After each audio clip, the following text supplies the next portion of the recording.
ഇവിടെ പ്രതീക്ഷിച്ച രീതിയിലുള്ള നയപ്രഖ്യാപനം അല്ല വന്നത് എന്താണ് കാണാൻ സാധിക്കുക. നമ്മുടെ നാടിന്റെ മുഖച്ഛായ മാറ്റുന്നതിന് ഇടയാക്കിയ കിഫ്ബി, കുടുംബശ്രീ, വിവിധ മിഷനുകൾ, ഇവയെക്കുറിച്ചെല്ലാം വല്ലാത്തൊരു മൗനം പാലിക്കുന്നതായിട്ട് കാണുന്നുണ്ട്. അപ്പോ നമ്മുടെ സംസ്ഥാനത്തിന്റെ പ്രശ്നങ്ങൾ പരിഹരിക്കുന്നതിന് വളരെ സഹായകമായ സംവിധാനങ്ങളായിരുന്നു ഇവയല്ല. അവയോടുള്ള സമീപനം വ്യക്തമല്ല. അതേപോലെ തന്നെ നമ്മുടെ നാടിന്റെ പരമ്പരാഗത വ്യവസായ മേഖല, പ്രവാസി മേഖല, ഇവയെക്കുറിച്ചെല്ലാം നയപ്രഖ്യാപനം വേണ്ടത്ര പരാമർശിച്ചു പോകുന്നില്ല. അതോടൊപ്പം തൊഴിലുറപ്പ് നിയമം ഇപ്പൊ അട്ടിമറിക്കപ്പെട്ട അവസ്ഥയിൽ നിൽക്കുകയാണ്. ആ കാര്യത്തിൽ സർക്കാരിന്റെ നിലപാടും പരാമർശമായി കാണുന്നില്ല. നമ്മുടെ നാട് ലോകശ്രദ്ധയിലേക്ക് ഉയർന്നതാണ് അതിദാരിദ്ര്യ നിർമ്മാർജ്ജന നടപടി. അതിദാരിദ്ര്യമുക്തമായ സംസ്ഥാനമെന്നത്. അതിന്റെ അടുത്ത ഘട്ടം ഈ നയപ്രഖ്യാപനത്തിൽ പരാമർശമായി കാണുന്നില്ല. ഇവിടെ ധവളപത്രത്തെക്കുറിച്ച് ഒന്ന് രണ്ട് തവണ പറഞ്ഞിട്ടുണ്ട്. പക്ഷേ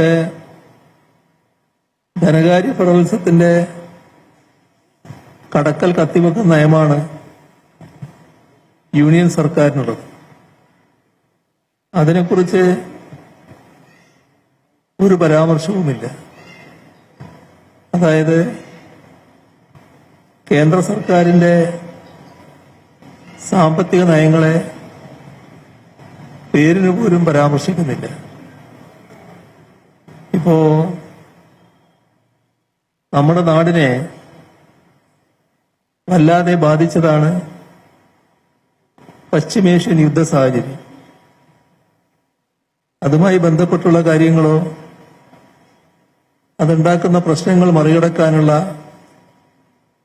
നയപരിപാടികളോ സർക്കാരിന്റെ മുൻഗണനയായി കാണുന്നില്ല. ഇക്കാര്യത്തിൽ കേന്ദ്ര സർക്കാർ സ്വീകരിച്ച സമീപനം, പ്രധാനമന്ത്രി നരേന്ദ്രമോദി അടക്കം സ്വീകരിക്കുന്ന സമീപനം, അതിനെക്കുറിച്ചുള്ള വിമർശനവുമില്ല. ഇവിടെ നരേന്ദ്രമോദി പ്രഖ്യാപിച്ച ബ്ലൂ എക്കണോമിയുണ്ട്. അതാണോ ഇവിടെ പിന്തുടരാൻ പോകുന്നത് എന്നതിലും വ്യക്തതയുണ്ടായിട്ടില്ല. റെയർ എർത്ത് മിനറൽസിന്റെ ഖനനം സ്വകാര്യവൽക്കരിക്കുന്നതിനുള്ള നടപടികൾ കേന്ദ്ര സർക്കാർ സ്വീകരിക്കുകയാണ്. അതിനെതിരെ ഒരു വാക്കും ഈ പ്രസംഗത്തിൽ കാണാനില്ല. അതേസമയം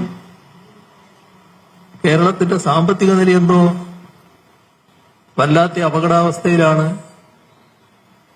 എന്ന് വരുത്താനുള്ള ശ്രമം കാണുന്നുണ്ട്. ധവളപത്രം വരുമ്പോഴാണ് കൂടുതൽ കാര്യങ്ങൾ വ്യക്തമാവുക. പക്ഷേ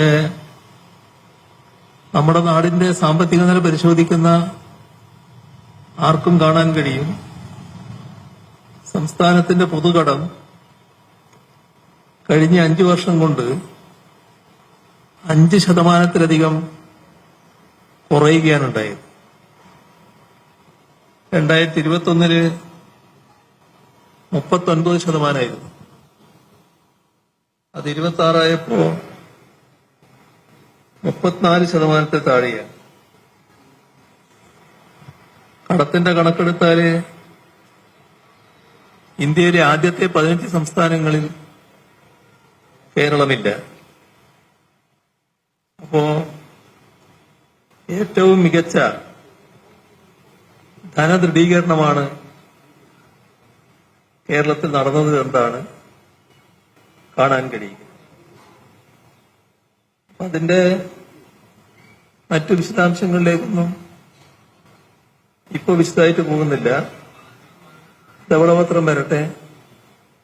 അപ്പോ കൂടുതൽ പറയാനുള്ള കാര്യങ്ങൾ ആ സമയത്ത് വ്യക്തമാക്കുന്നതായിരിക്കും നന്നാണ്.